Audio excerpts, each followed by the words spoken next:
But shifting from a quietly unsatisfying suburban life in Johannesburg, a woman's life gets turned upside down as she discovers her mother has been beaten to death by her partner with her underwear around her ankles. You might think this is news, but it's a drama. This story may resonate with some South Africans as domestic violence rates are very high. This is the latest psychological thriller by author and screenwriter Pamela Power, and it is called Things Unseen.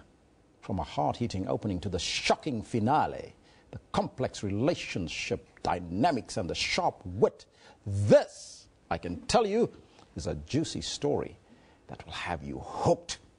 Joining us now in studio is the author of the book Things Unseen, as well as the scriptwriter and the editor of Muvhango, Pamela Power. A very good morning. It's an honor to have you in studio. You make it sound so good. I want to read it.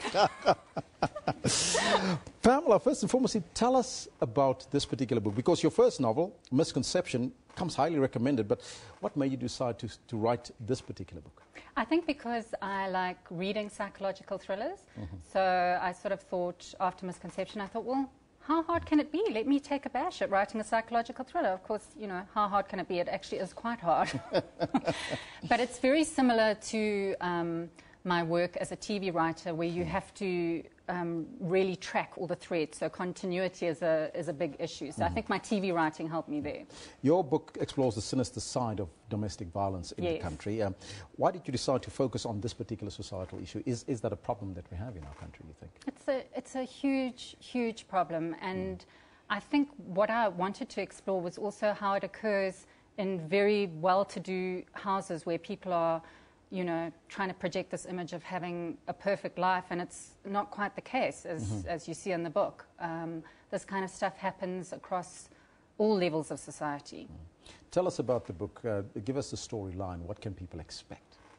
Okay, that's always a difficult one. You know, I did an interview with Shadow Twala where between the two of us, I think we actually gave the entire plot away.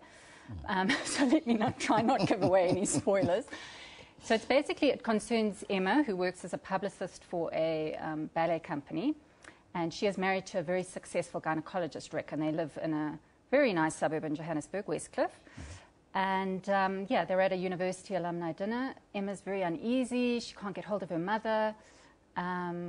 She phones the security company, you know, what's happening, blah, blah, gets home and finds that her mother has been beaten to death. It looks like it might be a sexual crime. The police are called. They think that the gardener is missing, and the gardener is called Surprise, and he's from Zimbabwe. I grew up in Zimbabwe, so I wanted to bring a little bit of those elements, the xenophobia and stuff, into it. And yeah, they assume it's an open and shut case. Surprise did it, that's it. But Emma's convinced he didn't. She knows him. He never would have done that. And she's determined to get to the truth. And that's really what it's about. Now, the title, Things Unseen. Was that because you chose that title, or due to the lack of the reported cases that we see in this country on domestic violence, or was there a different maybe element or reason to that? Well, I love the way people bring in things that I never thought about. I feel like smiling and nodding. Yes, that's exactly what I was going for. It was actually just taken from a biblical quote in Corinthians. I think I've actually... Where we swept things under the carpet. Yeah. As we look not to the things that are seen, but to the things that are unseen. For the things that are seen are transient, but the things that are unseen are eternal. Oh, yeah. That sounds very dark. Now, you play on several real issues in South Africa, such as the relationship between the public and with the police, and the story blaming the murder on an immigrant gardener and so forth. How do you think people should read through this book, and what should they take away when they finish with it? You know, I don't think you can be prescriptive about what people are going to take away. I can just talk about some of the reactions that I've heard. So from friends in the kind of middle-class group I mix, and they've sort of said things to me like, oh, my Lord, you've really highlighted the cringy way we speak to our domestic workers, because I've tried to bring those sort of elements in, because Emma's ex-lover, Craig, returns from England, and he, you know, bringing in that sort of outside view of look at everybody running around doing all your work for you and that sort of thing. So people have, you know, I wanted to kind of pinpoint that, the very privileged society. I wanted to pinpoint things like that, patriarchy, the way the men in her life sort of treat Emma and deal with her. So I would hope people take that away, as also along with our kind of very dark sense of humour. I think as South Africans we have an incredibly dark sense of humour. And yeah. You've also focused on a very powerful emotion called trust, and that's trust between partners, between members of family members, and even the police, and even with the people that work with you. Does that take you through the book entirely, and that people can relate to that there's trust issues between them? Yes, and I think I wanted to twist things. So I wanted them to have the assumption that, of course, it's the gardener that did it, and it actually turns out to be somebody quite different at the end of the day. And you don't want to give that away right now. No, I better not do another Shadow Twala.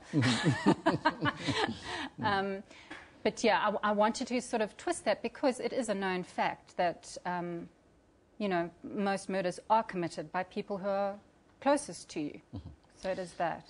Things Unseen, available already? Yes, available digitally, available at Exclusive Books, at Love Books Josie, at the Book Lounge, at Scoobs, all over the place, or at Clockwork Books. You can order it directly from the website. What next for Pamela Power? I'm a total workaholic. Yes, I'm Pamela Power and I'm a workaholic. So I've got another book coming out in April, and that's called Delilah Now Trending. And it's also a little bit of a psychological thriller, and it's set in a girls' prep school. It was beta read by my daughter to get all the details right.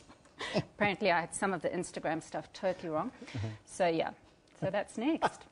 Pamela, I thank you so much, and good luck with the sale of the book, and of course your next book coming up.